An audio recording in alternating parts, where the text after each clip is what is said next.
전능하사 천지를 만드신 하나님 아버지를 내가 믿사오며 그 외아들 우리 주 예수 그리스도를 믿사오니 이는 성령으로 잉태하사 동정녀 마리아에게 나시고 본디오 빌라도에게 고난을 받으사 십자가에 못 박혀 죽으시고 장사한 지 사흘 만에 죽은 자 가운데서 다시 살아나시며 하늘에 오르사 전능하신 하나님 우편에 앉아 계시다가 저리로서 산자와 죽은 자를 심판하러 오시리라. 성령을 믿사오며 거룩한 공예와 성도가 서로 교통하는 것과 죄를 사하여 주시는 것과 몸이 다시 사는 것과 영원히 사는 것을 믿사옵나이다. 아멘. 함께 찬양하도록 하겠습니다. 찬송가 292장 2절과 3절을 함께 찬양하도록 하겠습니다. 주 없이 살 수 없네. 나 혼자 못 서리. 힘없고 부족하며 지혜도 없도다. 내 주는 나의 생명 또 나의 힘이라. 주님을 의지하여 지혜를 얻으리. 주 없이 살 수 없네. 내 주는 아신다. 내 영의 깊은 간구 마음의 소원은 주밖에 나의 마음 위알아 주리요. 내 마음 위로하사 평온케 하시네. 아멘. 함께 기도하도록 하겠습니다. 하나님 아버지, 저희의 아버지가 되어주심에 참으로 감사를 드립니다. 저희가 오늘도 변함없이 신실하신 하나님의 사랑을 바라보며 또 그 말씀 앞에 나아갑니다. 주의 말씀을 들을 때에 깨달음 있게 하시고 그 깨달은 바들이 저희 삶 가운데 구석구석 스며들고 또 저희의 삶을 변화시켜 하나님께 영광을 올려드리도록 하나님께서 은혜를 내려 주시옵소서. 이 시간을 하나님께 위탁드리며 감사드리며 예수 그리스도 이름으로 기도합니다. 아멘. 함께 보실 하나님의 말씀은 역대하 12장 1절에서 16절 말씀입니다. 제가 하나님의 말씀을 받들어 읽겠습니다. 몇 부분으로 나누어서 읽도록 하겠습니다. 먼저 1절부터 5절까지 말씀입니다. 르호보암의 나라가 견고하고 세력이 강해짐에 그가 여호와의 율법을 버리니 온 이스라엘이 본받은지라. 그들이 여호와께 범죄하였으므로 르호보암 왕 제5년에 애굽 왕 시삭이 예루살렘을 치러 올라오니 그에게 병거가 1200대요 마병이 6만 명이며 애굽에서 그와 함께 온 백성 곧 리비아와 숫과 구스 사람이 헤아릴 수 없이 많더라. 시삭이 유다의 견고한 성읍들을 빼앗고 예루살렘에 이르니 그때 유다 방백들이 시삭의 일로 예루살렘에 모였는지라. 선지자 스마야가 르호보암과 방백들에게 나와 이르되 여호와께서 이같이 말씀하시기를 너희가 나를 버렸으므로 나도 너희를 버려 시삭의 손에 넘겼노라 하셨다 한지라. 하나님의 말씀입니다. 하나님께 감사합니다. 이스라엘이 남북으로 분열되었습니다. 북쪽에 있던 제사장들과 레위 사람들은 자신들의 지역을 떠나 르호보암에게로 와서 그를 도왔습니다. 그래서 앞장인 역대하 11장 17절을 보면 남유다가 3년 동안 다윗과 솔로몬의 길로 행하였다고 합니다. 하나님을 잘 섬겼던 것이죠. 하나님께서는 그들에게 복을 주셨습니다. 그래서 12장 1절 나라가 견고하고 강해졌다고 합니다. 하지만 바로 그때 문제가 발생했습니다. 나라가 든든해지고 세력이 강해지자 르호보암은 점차 변하여 하나님의 말씀을 떠나버렸습니다. 지도자가 변하면 백성들도 그 영향을 피할 수 없습니다. 결국 온 이스라엘이 르호보암을 따라 하나님의 율법을 버리게 되었습니다. 열왕기상 14장을 보면 그들의 죄악이 어느 정도였는가 하는 것을 더 자세히 볼 수 있습니다. 그것을 보면 조상들이 행한 모든 악보다 더 심각하게 범죄하여 하나님을 진노하게 만들었다고 합니다. 산당을 세우고 우상을 숭배했을 뿐만 아니라 심지어 제의적 의식에 참여하는 남창들까지 존재할 정도로 타락은 깊어졌습니다. 이와 같은 타락의 과정은 오늘 우리에게 큰 경고를 줍니다. 형통할 때 사람의 마음이 쉽게 나태해지고 교만해진다는 것입니다. 그리고 문제는 나태와 교만이 단순히 머물러 있는 것이 아니라 점점 아래로 미끄러져 내려가는 죄악으로 이어진다는 것이죠. 우리는 형통과 평안 가운데 있을 때일수록 더욱 깨어 하나님 말씀을 가까이 해야 합니다. 형통할 때에도 말씀을 붙들면 우리는 흔들리지 않습니다. 말씀을 통해 우리는 세상적 형통이 작은 바람에도 쉽게 무너지는 덧없는 것임을 깨닫게 됩니다. 또 동시에 말씀 속에서 참된 형통이 하나님과 동행하며 그를 경외하는 삶임을 다시 기억하게 되는 것이죠. 항상 문제는 하나님의 말씀을 떠나는 것에서 시작합니다. 은혜의 방편인 말씀을 우리는 중히 여겨야 할 것입니다. 이제 다시 성경으로 돌아가 보겠습니다. 타락한 백성을 하나님께서는 그대로 두셨는가? 그렇지 않았습니다. 하나님께서는 애굽 왕 시삭을 보내어 남유다를 치게 하셨습니다. 시삭이 누구인가? 그는 이전에 여로보암이 솔로몬을 피해 애굽으로 도망했을 때 그를 보호해 주었던 바로 그 애굽 왕입니다. 근데 이번에는 남유다를 치러 올라온 것입니다. 단순한 어떤 국제 정세의 변화가 아니라 타락한 남유다를 징계하시기 위해 하나님께서 직접 행하신 일이었습니다. 이 징계의 뜻은 감추어져 있는 것이 아니었습니다. 왜 이런 일이 우리에게 일어났는가? 질문할 필요도 없었습니다. 하나님께서는 선지자 스마야를 보내어 르호보암과 유다 방백들에게 분명히 말씀하셨습니다. 5절입니다. 너희가 나를 버렸으므로 나도 너희를 버려 시삭의 손에 넘겼노라. 여기에서 하나님께서 너희를 버렸다 말씀하시는 것은 실제로 그들을 완전히 버리셨다는 것이 아닙니다. 그들에게 경고하며 교훈하시기 위해서 이렇게 말씀하시는 것입니다. 이것은 뒤에 이어지는 내용을 통해 우리는 확인할 수 있을 것입니다. 네. 사실 하나님께서 말씀하시는 것은 이런 것이죠. 너희는 나를 버렸지만 나는 너희를 버릴 수 없다. 경고를 듣고 나에게 돌아오라 하는 말씀인 것입니다. 이러한 하나님의 역사는 오늘 우리 삶에도 동일하게 나타납니다. 하나님께서는 사랑하는 자녀가 길을 벗어날 때 결코 그대로 두지 않으십니다. 세상에는 자녀의 타락을 방관하거나 심지어 포기해버리는 부모들도 있습니다. 자녀를 지도할 능력에 한계를 느끼거나 반복된 자녀의 불순종으로 인해 마음의 상처를 입고 그것으로 지쳐버리기 때문입니다. 그러나 하나님은 결코 그렇지 않으십니다. 하나님께는 능력이나 지혜가 부족하지 않습니다. 또한 우리를 지도하시는데 지치는 분이 아니십니다.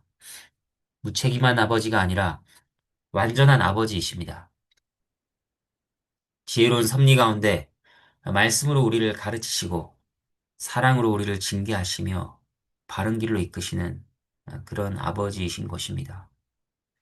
그러므로 우리는 하나님의 징계를 받을 때 그것이 슬픔과 아픔을 안겨준다 할지라도 그 안에 담긴 아버지의 사랑을 기억하며 인내로 그 교훈을 받아야 할 것입니다. 이제 6절부터 12절까지 하나님의 말씀을 받들어 읽겠습니다.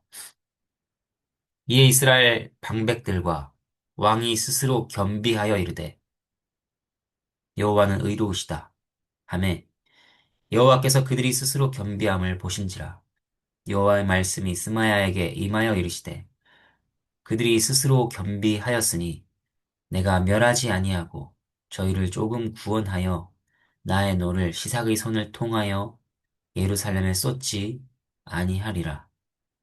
그러나 그들이 시삭의 종이 되어 나를 섬기는 것과 세상 나라들을 섬기는 것이 어떠한지 알게 되리라 하셨더라. 애굽 왕 시삭이 올라와서 예루살렘을 치고 여호와의 전 보물과 왕궁의 보물을 모두 빼앗고 솔로몬이 만든 금 방패도 빼앗은지라. 르호보암 왕이 그 대신에 노수로 방패를 만들어 국문을 지키는 경호 책임자들의 손에 맡김에 왕이 여호와의 전에 들어갈 때마다 경호하는 자가 그 방패를 들고 갔다가 경호실로 도로 갔더라. 르호보암이 스스로 겸비하였고 유다의 선한 일도 있으므로 여호와께서 노를 돌이키사 다 멸하지 아니하셨더라.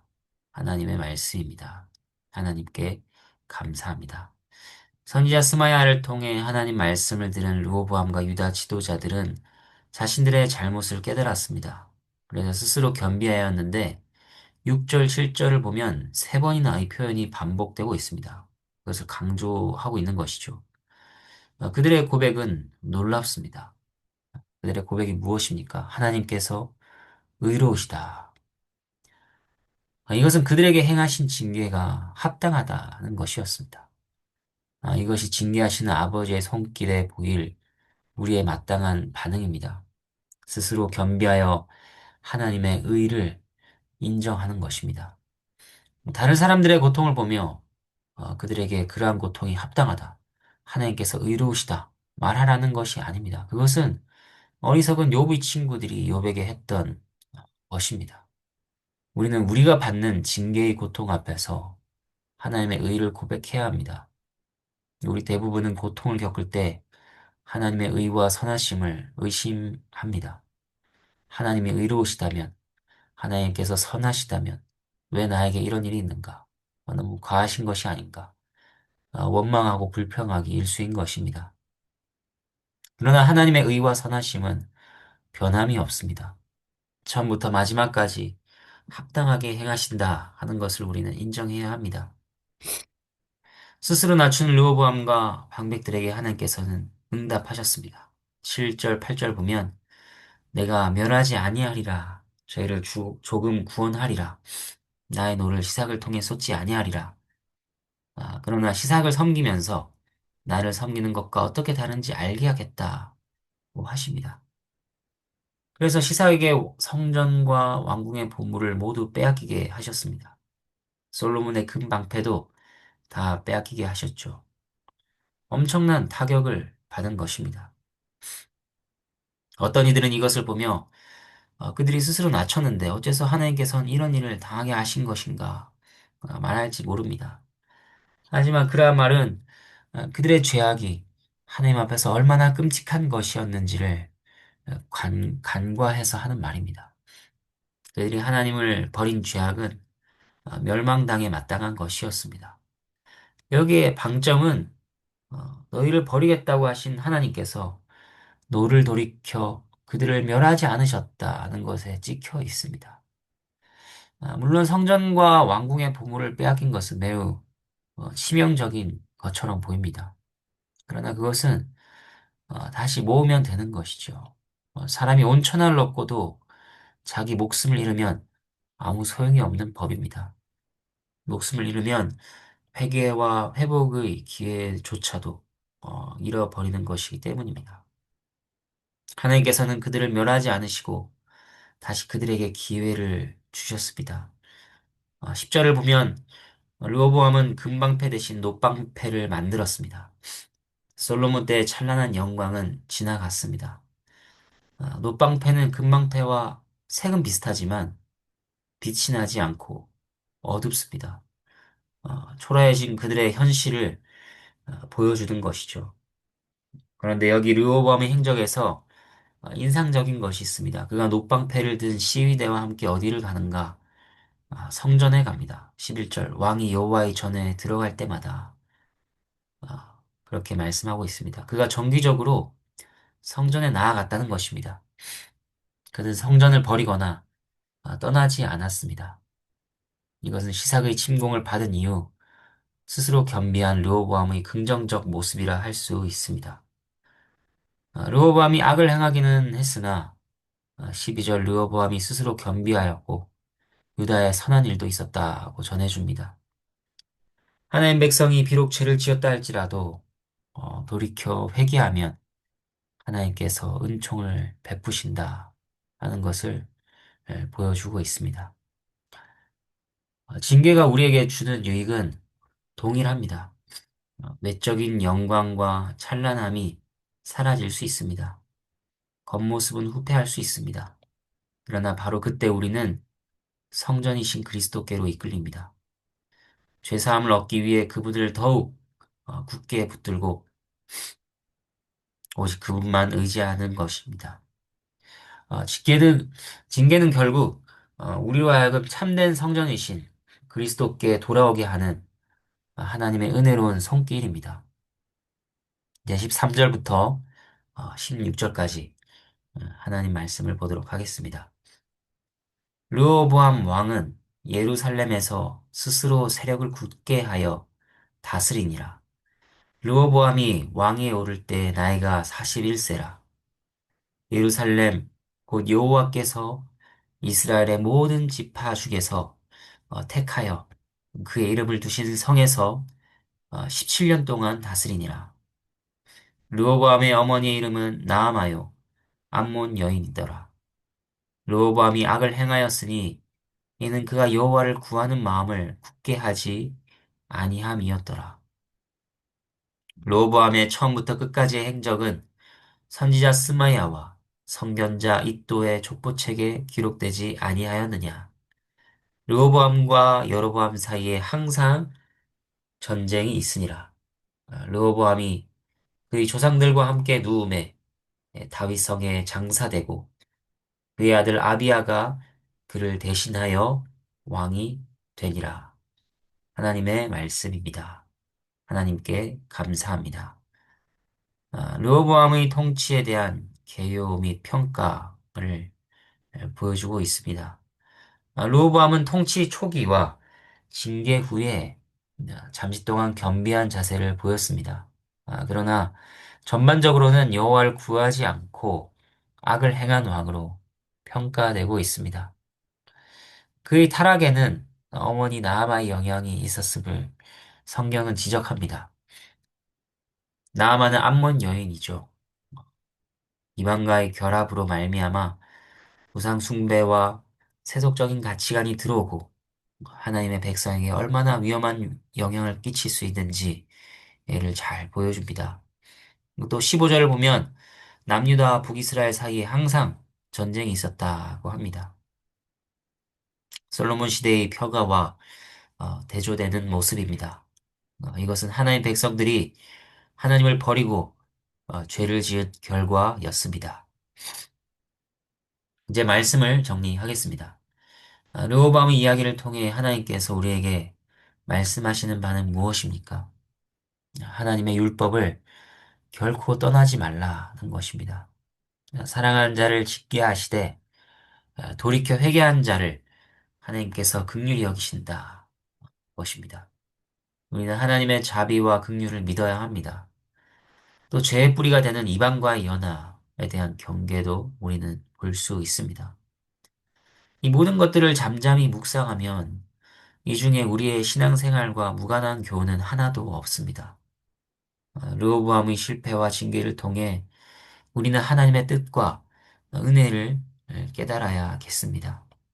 또 형통할 때에도 하나님을 붙들며 죄를 멀리하는 마음으로 하나님을 경외해야 함을 배워야 할 것입니다. 오늘도 하나님의 자비와 말씀에 기대어 살아가는 우리 모두가 되기를 바랍니다. 주님께서 가르쳐 주신 기도로 함께 기도하겠습니다. 하늘에 계신 우리 아버지여, 이름이 거룩히 여김을 받으시오며, 나라가 임하시오며, 뜻이 하늘에서 이루어진 것 같이 땅에서도 이루어지다. 오늘 우리에게 일용할 양식을 주시옵고, 우리가 우리에게 죄 지은 자를 사하여 준 것 같이 우리 죄를 사하여 주시옵고, 우리를 시험에 들게 하지 마시옵고, 다만 악에서 구하시옵소서. 나라와 권세와 영광이 아버지께 영원히 있사옵나이다. 아멘.